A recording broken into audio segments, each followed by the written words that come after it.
My dad, he thinks he's going to take a walk if he's like, oh, good, there's a stream. There's a stream nearby.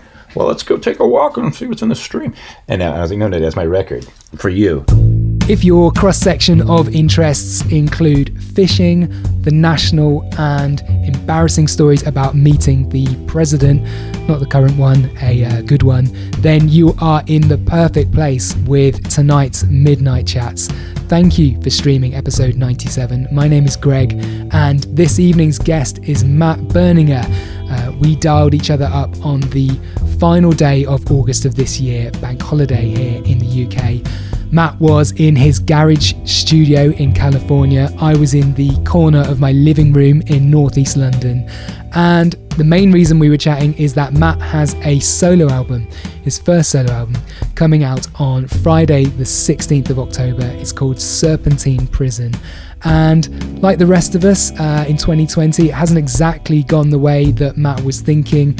It was supposed to be full of touring, including some shows where the National were marking 10 years of High Violet. A shame, obviously, that hasn't happened. But lockdown has provided him with a chance to slow down, ride his bike, hang out with his family, and go fishing. And as you'll hear, I took great pleasure in introducing him to Mortimer and Whitehouse Gone Fishing, one of my favourite TV discoveries of recent times. I also ask about his bandmates Aaron and Bryce Dessners' covert work on Taylor Swift's Folklore album, Matt's own work with the legendary Booker T and a string of magnificent collaborators on this new album, and got into some stories about meeting the Obamas, amongst other things. Exciting news on his plans for the second movie and TV versions of Mistaken for Strangers 2. So just quickly, I hope you'll indulge me. We talk a lot about family in this episode. Matt's new album is dedicated to his dad, and it sounds like we both have very close families. A few minutes after I finished recording this with Matt, I found out my own dad was taken ill and he passed away a few days later. Didn't really know what a podcast was, but he knew that people enjoyed Midnight Chats, and that was good enough for him. He was very proud. So this episode is for my dad and for all the dads. I've just become one myself this week. But yeah, let's get going. It was as fun as you'd imagine hanging out with Matt. He's excellent company. Enjoy the next 40 minutes or so. There are some links to some of the stuff we mentioned in the show notes. Do check those out. There you'll also find our supporters button. That's how you can keep this podcast going, by making a contribution if you're in a position to do so. Matt Berninger on Midnight Chats. You know what? I'm getting this weird. I think it's because this acoustic guitar is humming. Hold on.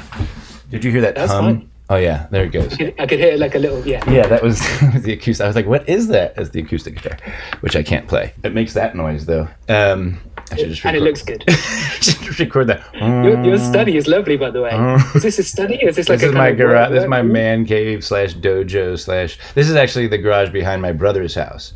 Okay. Tables have turned. I'm living in his garage now. Not really. This is my studio. Yeah, it's awesome. You want to look around? I don't know what else. Oh, wow, nice. I'm afraid what you might see behind on the desk. You know what I mean? Like big leather-bound books and atlases. I do. I have. Yeah, it's full of that cologne and patchouli and art books and vinyl. Yeah, it's awesome. I've been really enjoying the playlist that you've been putting out the last few months, the Social Distancing Distortion playlist, where you've been adding loads of the music that you've been enjoying. Can you tell me a little bit about when you started that and how you've enjoyed putting that together? Right when it started, gosh, that's a good question. I think I just thought it was a funny title for social distancing. I'm a big Social Distortion fan, and so I was like, oh, I should launch something, thinking I'll just do this for like a 1 week or 2 weeks, and yeah, that was 6 months ago.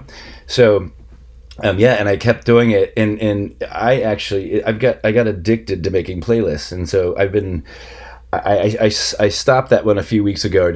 It's holding steady at 24 hours, but I've also done trying to do a 100-song playlist for another thing. I've been working on this playlist for weeks and weeks and weeks, and I keep refining it. And I playlists are making playlists is like making art to me. It's like every song is very specific, and the sequence has to be just right.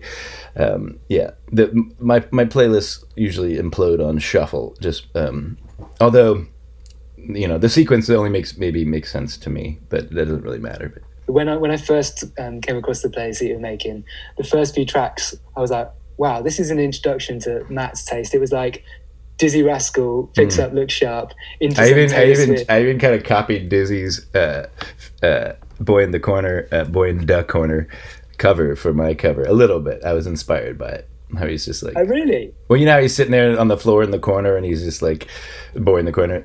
I'm sitting in a corner on my cover of my album. Anyway, just as a little nod, I love that record. He was on the same label as us back. He's still. 4AD and Beggar's Banquet in that group. So we used to see him around a little bit. I don't know if he knows who ever paid any attention to us at all, but I was a huge fan.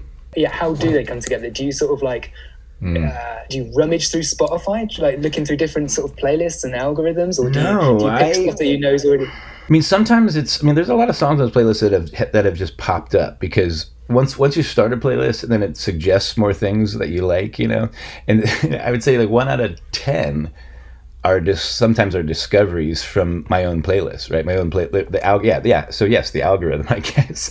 But every once in a while, there's something like that. For example, artists like Julia Jacklin, I didn't know anything about, or Haley Hendricks, or there's tons and tons of artists on there that I'm like, who is this? And also, there's a ton of artists that like I know, I'm like friends with, that I suddenly an old song of theirs, like a Lucy Dacus. I don't know if I didn't put this one on the Social Distortion one, but the Lucy Dacus song just came up in my yesterday, and I never heard it. And it's an old one. I've been listening to it for like over and over and over again. Forever Half Mast, off of her record Forever Half Mast, and I'm like, how have I never heard that song? Even though she's open for us. She must have played it, but that's why. It's that kind of way. Sometimes I'm just like, oh, where's that one song by Archers of Loaf? Or oh, where's that one song by Rancid or Little Kim? Is Little Kim and Biggie Smalls on there? Yeah, I think it is somewhere. They're on the new one. Anyway, I love their romance. I used to live in the same neighborhood, the Underhill, off of Vanderbilt, up in sort of that neighborhood in Brooklyn where they used to hang and stuff. And so I've always had a Biggie Smalls, Lil' Kim sort of like feeling their presence back when I was, living in Brooklyn and stuff. And I love all that super sex positive stuff. There's a lot of dirt. These are definitely adult playlists. Was it almost like a therapy starting doing that at the beginning? Oh my God, totally. Actually, I didn't think of it as a therapy at the beginning. I started it because I was like, that'd be a funny name for a playlist, Social Distancing Distortion. And I put tons of Social Distortion on there.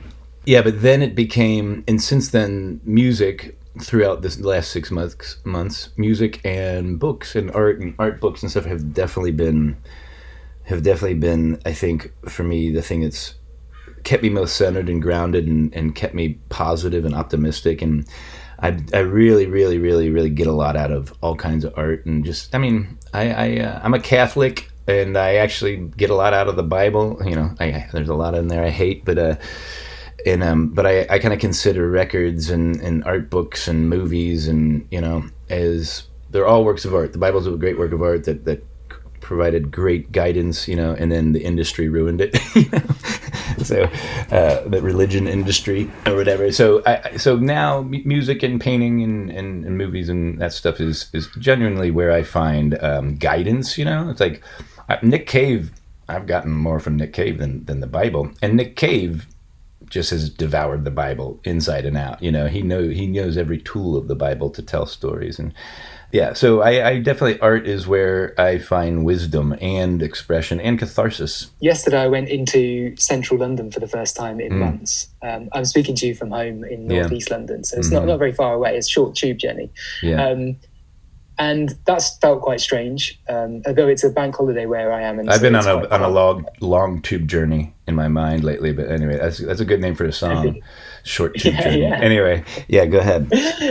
What's it like where you are, and like how does it compare? Like just tell me a little bit about the circumstance and how things are where you are. Well, I am very lucky and privileged to have a backyard, to have a house, to have a home, to be a housed person. A lot of Americans don't even have that, and so especially in my neighborhood in Venice, it's a mixture of a lot of extreme wealth and a lot of extreme poverty and a lot of extreme mental illness, and just is a lot of people who have succeeded and a lot of people who've fallen through the cracks, and it's a very stark portrait of America, I think Venice is. But I'm from Cincinnati. That's always felt like a stark portrait. I feel like every place I've ever lived, Brooklyn, has felt like a stark microcosm of America, and I would assume almost everybody, I don't know. Everybody. I mean, people in Mobile, Alabama, probably feel that way too. That their community is a microcosm of America. So yeah, that's where I am, and I've been lucky to spend a lot of time in the sun. I also been sleeping at my own pace, which means I go to bed really early and I wake up really early, and I usually take a pretty good nap during the day, and I'm kind of like a biphasic sleeper. Apparently, Jeff Tweedy is also just like. I can only sleep for 4 hours at a time. Then I wake up and have to do something for 10, or 8, and then I go back to sleep for 4, work for 8. That's how I, and sometimes I'm not on the schedule of the rest of the world or my family, my poor family. My wife and daughter are night owls, so they're always up till especially during this, they're up till midnight, both of them, just watching Gilmore Girls or whatever, and doing their thing. And I wake up shortly after. Sometimes I wake up just a few hours after they fall asleep. But it's good. Everybody's making it work for themselves. My daughter's in online school, and that's tough. She misses friends, but we've been doing okay. So at the moment, what does a average day look like for you? You're obviously getting up early, but are you trying to use those early hours to be productive, to create, or to just give yourself a bit of space? How are you using that time? Yeah, I wake up usually around 4ish. I mean, around 4:20. And I will lay there, and I sometimes I won't even move for 45 minutes. But I just slowly I don't use alarms anymore. Alarm waking you up out of your natural biorhythm or pace is and when you're on tour, all it is a series of alarms, and all day long it's just okay, you have 15 minutes to nap, then you have to do an interview, then you have 45 minutes to get back to the hotel, then you have 8. You have an hour then at the hotel to eat and nap. And then another alarm goes off because you got to get back for sound check. You're always just chasing schedule. And now that there's no schedule, I'm turning my alarms off, right? And so my brain is my brain's burned out, but still is more fluid, than usual. Just because of whatever, my sleep, and also just being home. I'm super, super busy. I've been working like crazy, yet I'm still much more relaxed than I've been in 15 years. I mean, this must be the longest stint that you've actually spent at home for that amount of time. Probably 10, probably a decade. Yeah. Since my daughter was born, I don't think I've never been home this long of a stretch with my own kid. Yeah, and that's when that's dawned on me, it's made me realize that maybe this is time to rewire everything anyway. Yeah, I think a lot of people have had that moment, myself included. You just sort of the stop and the pause, the think about how much energy you exert doing things that maybe you don't want to do or don't need to do so much of. I'm trying not to argue. I'm also, I'm trying not to get into too many unnecessary arguments over unnecessary things, and trying to be more professional and less emotional and all that kind of shit, with everything, with my career, with my friends, with my family, with my, I'm not being more professional with my family. I'm being more personal with my family, but more professional with everyone else. For the last decade, you probably spent, 100, 150 days out of every 365 on the road away from home with the National. So how has it been? You had plans to tour this year that obviously are not happening. Have you missed you spend so much time with them, so that you're I miss my friends. I miss the guys. I think we all miss each other. I don't think any of us miss airports or hotels. I think all all 5 of us or 7 of us, including Kyle and Ben, in the National. If you're talking about the National specifically, everyone's so grateful to be home with their families the same way I am. So yeah, we all do. I think we miss each other some, and we definitely miss playing. We miss the fans. I miss the faces. I miss the spit. I miss the wine and the getting, I missed jumping into that crowd. And I don't know what a national show would be like if it was all spread out or socially distanced. It wouldn't feel like a national show. And that's got everybody really depressed. But I know no one misses, airports. I know that for sure. On the subject of live music, I mean, I've missed it a hell of a lot, and I missed it even more on Saturday night. My wife and I sat down and watched Mistaken for Strangers, and it just the visceral. I mean, we can talk in a second about that film and that. There's the poster. There's the poster back there. Oh, fantastic! See it? Right above there. It's right above my bald spot. It made me really viscerally miss live music, seeing like all the sort of performance extracts in the movie. Me too. But conversely, it really cheered me up because it's just such a heartening, funny film, human film. Thanks. Yeah, I mean, are you thinking about, would you like to do something like that again? I mean, that was the thing that reminded me of really just of how much I miss it all. Tom he's still asleep, but he's when he's awake, he's usually working on Mistaken for Strangers 2. Yeah. And he's also doing, he and his roommate Chris are sort of this filmmaking duo, Chris Scroy, and they're doing all my videos, and they did all of it. Tom did all my videos for Elvi. So Tom and I and Corinne, my wife, have continued to develop the Mistaken for Strangers thing. And so yeah, Mistaken for Strangers 2 is coming out some year. Yeah, who knows? Tom's pitched it as if the first one was, on a year on tour with my brother's band, this is, a year in the studio with my brother, I guess. And a lot of it is the making of Serpentine Prison with Booker and all those guys.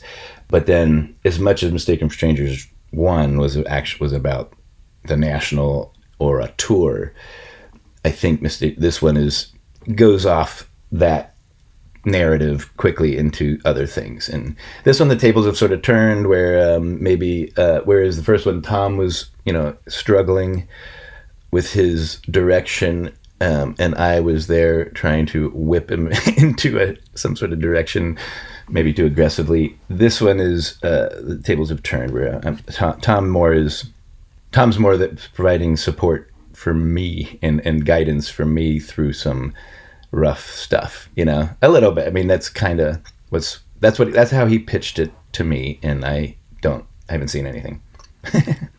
But I was in the studio, and I know when he was around, so I know what he's got. So my favorite line in the first movie, I think, actually is delivered by your daughter, which is where Tom says, "No way." For people, yeah, like exactly. So there's this moment where your brother Tom is having this kind of crushing. He's in the middle of the edit for the film, and he's having this period of real crushing self-doubt. And he says to your daughter, am I going to be a big famous director one day? And she just cuts him down and just says no, and he's like, just no devastated. Way. Yeah, exactly. She was just mad because she wanted her Grover phone back, I think, and that's all she wanted. And so she was also mad because Tom in that scene was moving into her room, and he was moving in with us, and so that was her bedroom, and we had to move her out so Tom could move into our house. So she was like, what the hell? Yeah, she was not a fan of Tom that day. Now she loves Tom. They're the best. Now she's almost 12, and Uncle Tom is like one of her best friends. Cool. Oh, well, I'm really pleased to hear that there's work on a follow-up that I'm really excited about. We're trying to get a TV show made too. Okay, along a similar line or a different project? Mistaken for Strangers, the show. The show would be less documentary. It would be more scripted. I mean, as everyone knows, there are parts of Mistaken for Strangers 1 that were sort of recreated, or there's poetic license to shape the narrative. There's craft involved, but the story is all true. The story and all that is. I would definitely say Mistaken for Strangers is a very true story, even though some scenes we kind of we had to sort of fill in the gaps, you know. And Tom's a good actor. So am I. Yeah. So what have you learned from the process of trying to get a TV show made then? Is it I've learned never to ever try to get a TV show made. Really? Is it dispiriting? Not dispiriting. It's oh God, I have too many. It's too much of a mountain to climb. It's too much of a.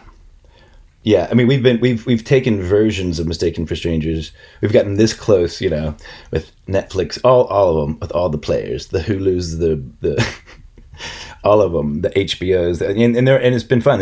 We've learned how to pitch. We've learned how not to pitch. We've also learned that there's a lot of marble turners, meaning just like people say, "Oh, we love your idea," and then like they turn it and they like here and they hand it back to you. Now it's our idea and we're gonna do this with it. I'm like, no, that's not what the idea we wanted to do. No, like, you know, they still my marble, still my idea. No, I don't want to turn it into you know, indie rock sitcom. You know, I don't want a writer's room. You know. And I mean, we took, my wife and I went out to a Sundance Episodic Lab a few years ago with this concept and hung out and talked, like, literally sitting in this big room of all these people. We got our proposal was accepted, and so we went to the Episodic Lab where they had out at Sundance, Robert Redford's thing, and we're all in this room, big conference room, chairs in a big circle, and all the different people, all the different sort of like people from the industry and all the other people who are writers who had different TV shows accepted to the program were all in this big circle meeting each other. It's orientation day, and there's an empty chair right next to me, and I was speaking to a woman to my right and just chit-chatting with her. My wife was sort of on the other side of the circle. We all spread out, and all of a sudden I heard the chair squeak next to me, and I look over and Robert Redford's standing right there, and he's like, "How you doing, Bob?" And I was like, "Hi, Bob, Matt." And he's like, "How you doing, Matt?" And we just had this little conversation about the TV show. And he said, "That sounds," and then we had this, so we spent like a week out there Sundance, and that was my only interaction with Robert Redford, but it was I relive it all the time. Yeah, I relive it all the time. Yeah. I also got a hug from Michelle Obama once, and I relive that. Those are two things I'm like, oh, go back to that moment for just 10 seconds. Yeah. Anytime you just need a little bit of a pick me up. It's not like I can give Robert Redford a ring and chit chat about his ideas for the, you know, how do I get this show made? But maybe I'll cast him as my dad or something. You could do, although because you've said before that he reminds you of your dad, right? Oh my God! Well, my dad reminds me of. Yeah. My dad reminds me of I don't know, John Muir and Walt Whitman and Robert Redford and I don't know, John Candy. I don't know. My dad's the best. Yeah. We'll talk a bit about your dad in a second, because I know that like it's a big part of the reason for Jane Goodall. My dad's a very Jane Goodall type of monkey man. Yeah.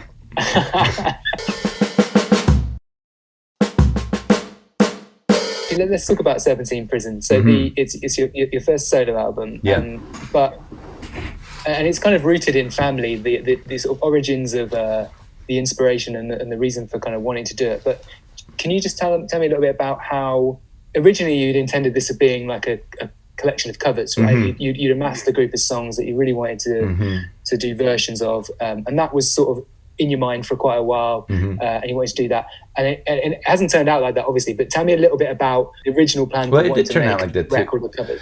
I mean, it's a serpentine story. It's a circuitous story, but I will tell it.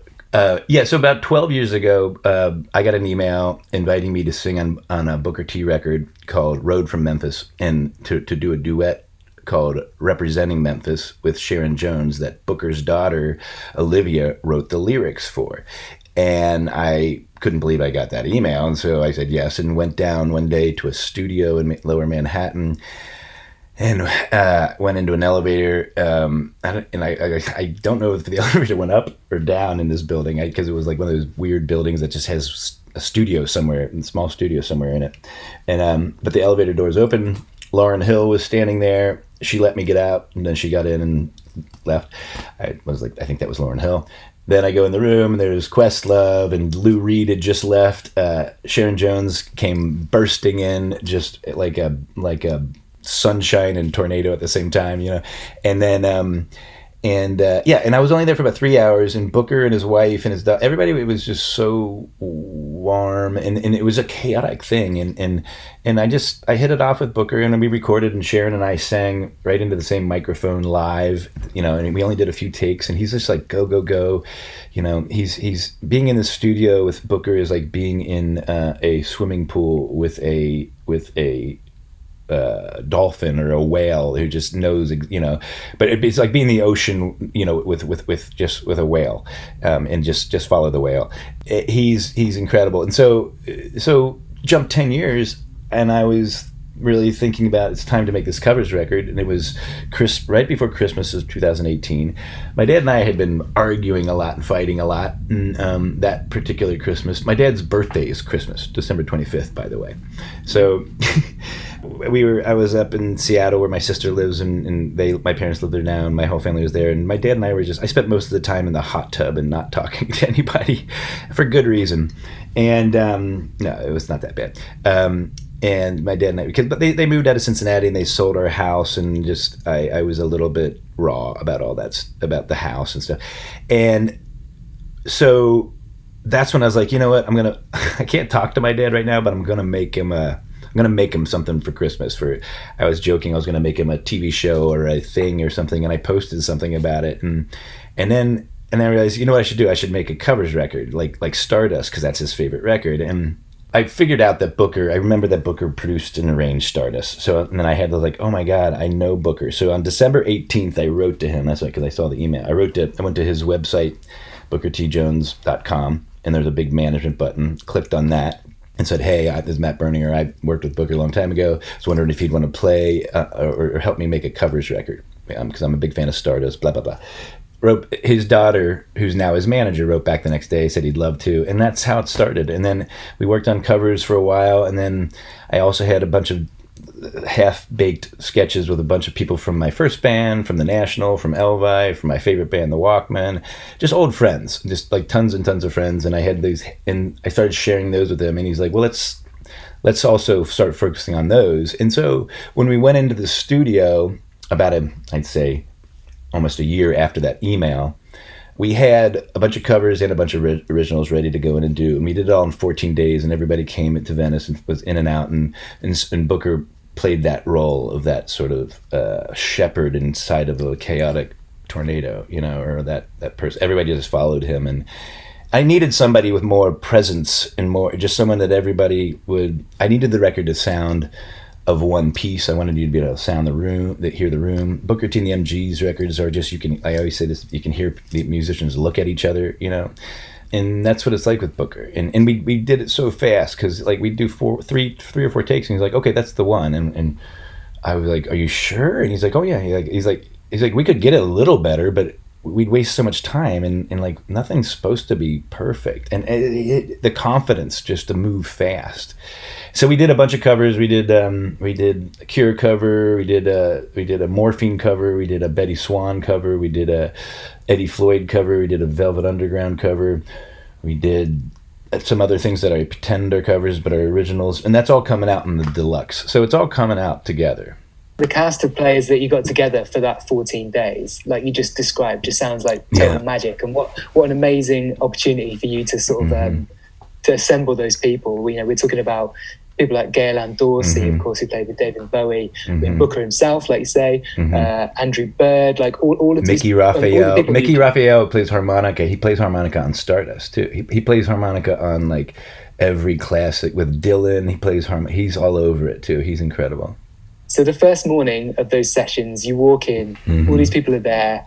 How does that feel to you, the fact that they're there to help create some magic with you? Were you full of, did you have any anxiety? Did you just feel because you know most of those people for a while, did that all feel quite family orientated? What was the experience? Well, honestly, the first day I went to the studio, and my engineer, Sean O'Brien, met me there, and it was just Booker. I think it was just Booker and Sean and I, at least for the first half of the first day. And I hadn't seen Booker in 10 years or whatever, 11 years at that point.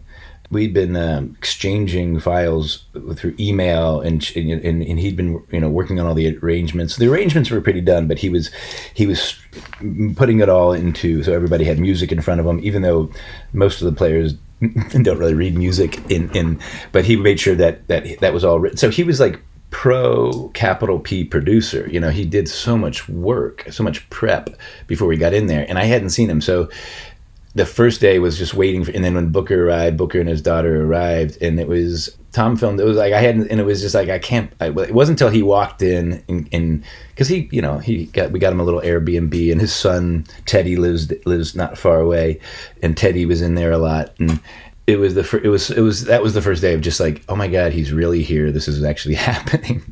He wasn't just some imposter that's been, I wasn't being catfished by somebody with, it was actually Booker T. And I was like, yeah, and it was so fun. And right away, it was just like instant warmth, instant sort of art. We just started working right away. And then people started coming in, and I only had about like a couple of people at a time. I flew everybody in, so there was a tiny studio, so I couldn't have everybody there the whole time. So I had like a couple of people there for the first week, and then we would work on their songs with Booker, and then they would leave, and then other people would come in, and whoever was there that week would work on whatever song we were working on, including the song that they brought. So, and we did everything in 14 days, and it was wild and awesome. And we took breaks walking down to the beach. It was 4th of July. We were in there during 4th of July, and we all went and watched the fireworks on the beach, and Booker was wearing a black Nike tracksuit in protest, in solidarity with Colin Kaepernick, and that was so awesome. Yeah, he's just the best. You've described the album as being, it's not about your dad, but it is for your dad. Yeah. Have you gifted it to him yet? Have you played it to him? No, actually, I think I sent my mom a Dropbox links to it all, but I think mom just figures that barely knows how to do it. Nobody's been figured out how to put on anybody's phones there. I keep asking my sister, just put it on their phone. I think I sent them a stream, but they don't know what a stream is. My dad, he thinks he's going to take a walk if he's like, oh, good, there's a stream. There's a stream nearby. Well, let's go take a walk and see what's in the stream.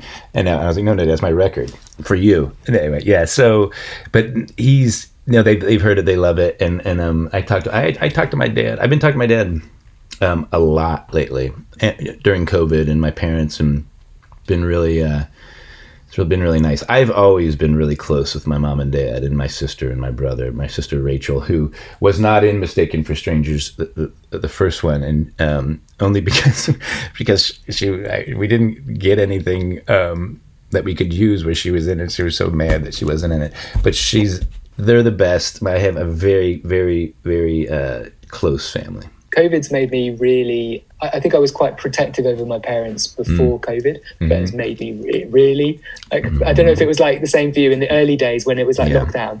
I was like video calling them every other day, just being, what have you been doing today? And how are you doing today? As if just like, it was like accelerated, as if like a decade had passed and I was suddenly sort of looking after them. And it hasn't really, it's sort of stuck that way. Yeah. Has it been like that for you?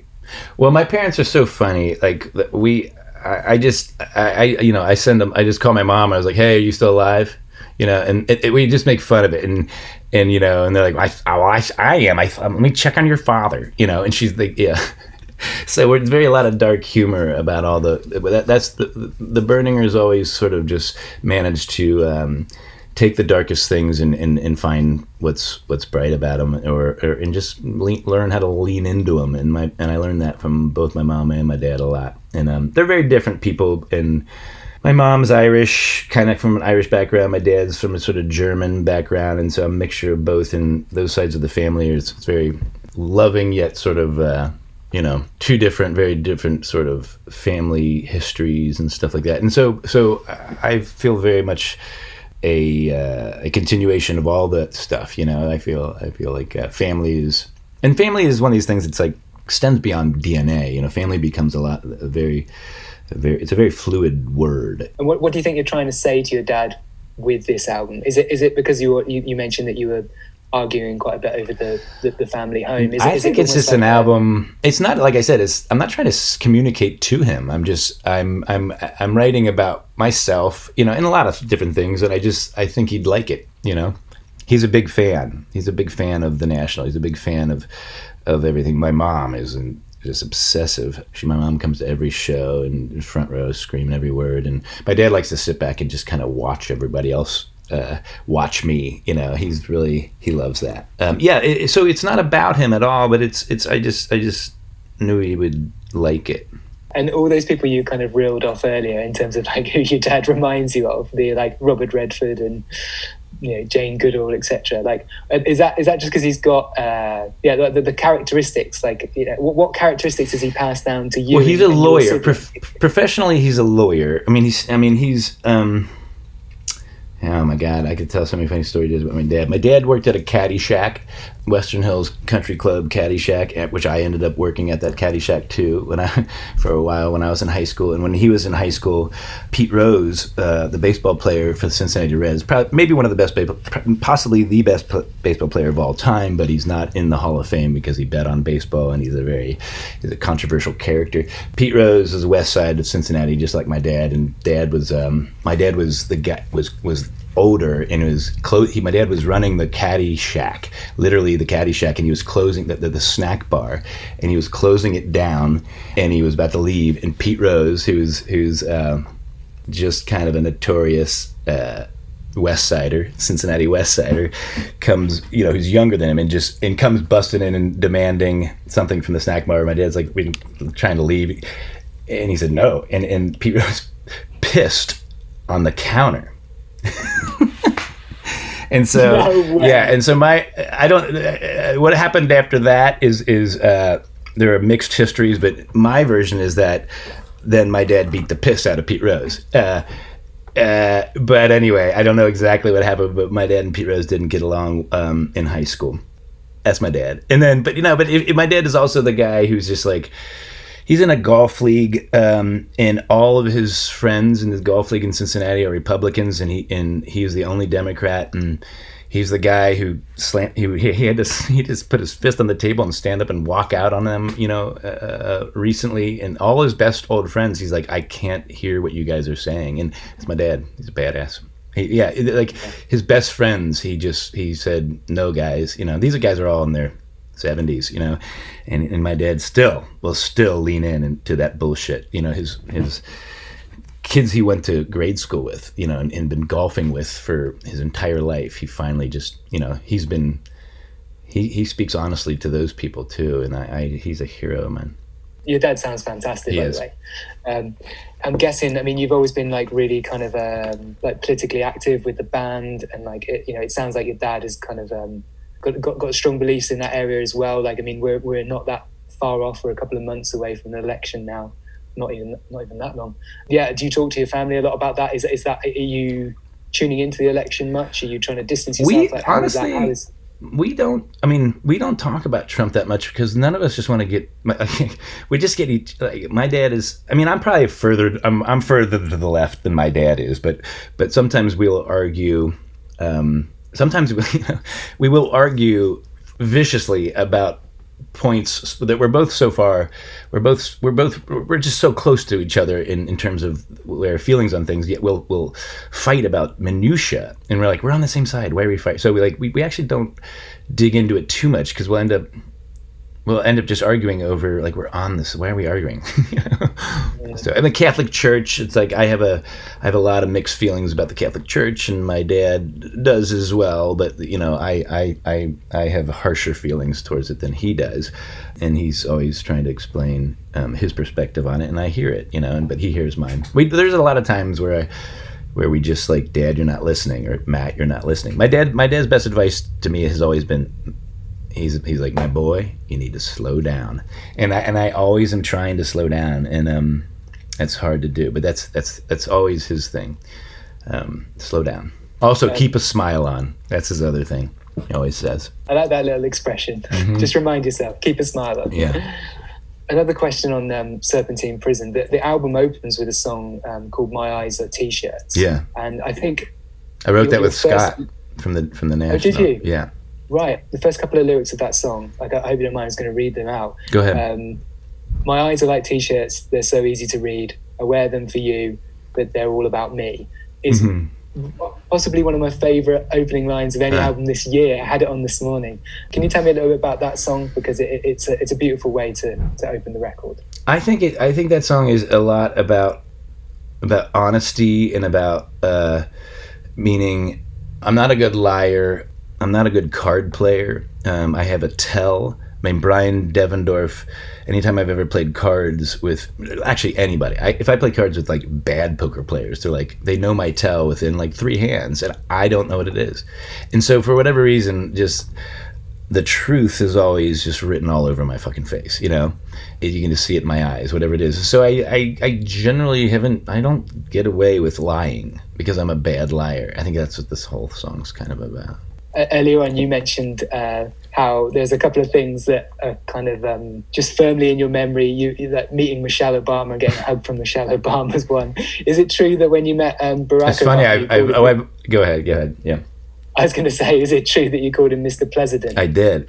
I was so nervous. We were all standing in a line in a tent. It was in Iowa. And it was, I think it was the midterms, and we were there to perform. Chris Cornell was also there, and his family. So it was really interesting. So it was Chris Cornell, his family, and the National, all standing there in this like tent in the middle of a cornfield, and waiting to meet the president for the first time. And that was crazy. And we were all, and then we hear his voice. We're inside this like white plastic tent, and I hear his voice, and we're all just like, oh, here he comes. And he's just chit-chatting, somebody laughing on his way in. And he comes in, he's just got this smile. He's just a very, very warm person, very, very, very smiley, very sincere, looks you right in the eyes. And his smiles are always super genuine. And yeah, I've met him 4 times now, actually, and talked to him once on the phone but this was the first time, and I was so nervous, and he walked up, and I was in the middle of the line. I remember they kept going down and saying hello to everybody, meeting everybody, looking him right in the eye, shaking your hand. And he came up to me and he looked me right in the eye, and I said, it's an honor to meet you, Mr. President. And he looked at me, he was like, are you fucking with me? And I was like, what? I think I did. And then he's like, nice to meet you, Matt. And then he moved on. I was like, fuck. And I was so dry mouth. And I think he might have thought I was saying he was being too, wasn't being aggressive enough or something. And that wasn't. I just had dry mouth. Luckily, I was able to make up for it in future conversations. And yeah. This period, spending it kind of like the elongated period, not touring, not like this year, you would have played a bunch of shows with the National. You would have marked the 10 years of High Violet. Yeah, and it would have been a year full of kind of like festivals and touring plans and everything else, and it hasn't been. So like, it was just to understand a little bit of like your mixture of emotions on that front. The National needed a break. We made Sleep Well Beast, and then at the same time, right when we finished Sleep Well Beast, Mike Mills reached out. We started making I Am Easy to Find. At the same time, my wife and I are writing all these songs along with Aaron and Bryce, and they were doing all the music for Cyrano de Bergerac musical, and that's got 25 songs in it. We've written 25 songs, or 20 or 30 songs for that. And Aaron's got Big Red Machine stuff. I've got this stuff. The Devendorfs have Lansdorf. We were going to spend 2021 on our other things, and the fact that 2020 got canceled, we can't just lift up 2020, drop it in 2021, and so we're trying to figure that out. And were you one of that? I was reading Bryce and Aaron's comments about their work on Folklore and just how top secret that whole thing had been. Yeah, I didn't know anything about it. They were able to tell about it. You weren't. No. And, I mean, there were a lot of people that did know about it, but no. Aaron called me the night before. We talked about a lot of things. We hadn't talked in a long time, and we talked about a lot of things. And then he mentioned it, and he said it was coming out soon. And I was really excited because I take one of my favorite musicians with one of the greatest songwriters, and I said that's incredible. And then I woke up the next morning and it was out. So it was a huge surprise, and it's beautiful. I love it. I just love the thought that like, it seemed like such like top security around it that they couldn't even. It wasn't that top security, but certain people were informed and certain people weren't. Final question is just to hear a little bit about, I mean, apart from obviously going out and speaking to people about Serpentine Prison now for the next few weeks, what is kind of coming up for you? Like, what are the next kind of weeks and months looking like? Are you going to be in one place? Are you know?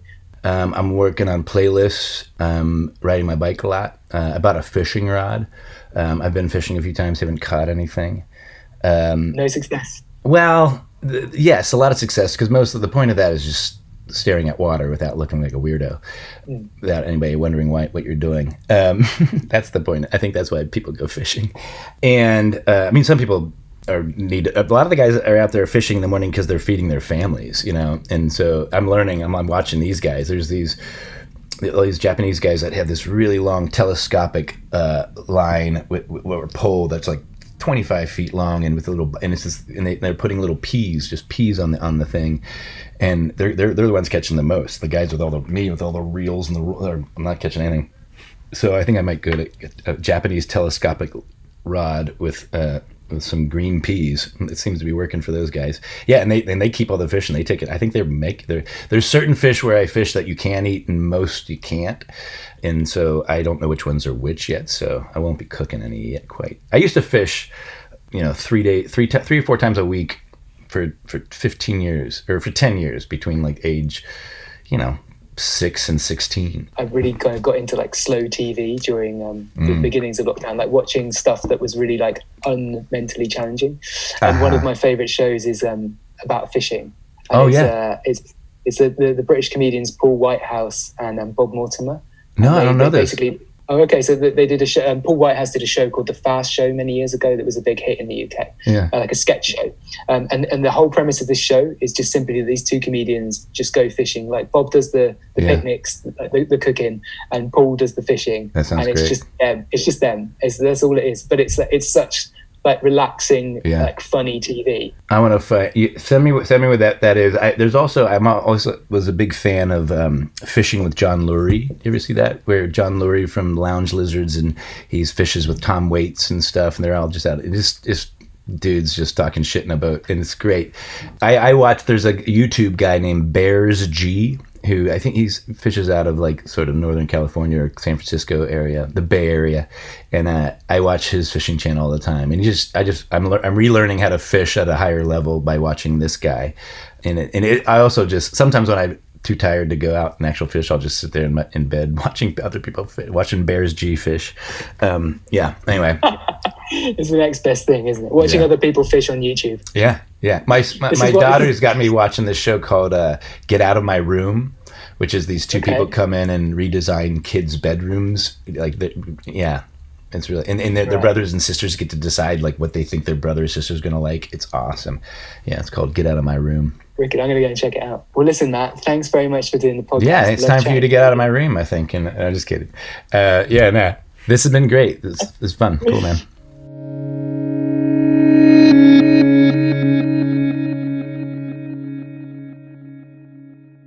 Anyway, good night.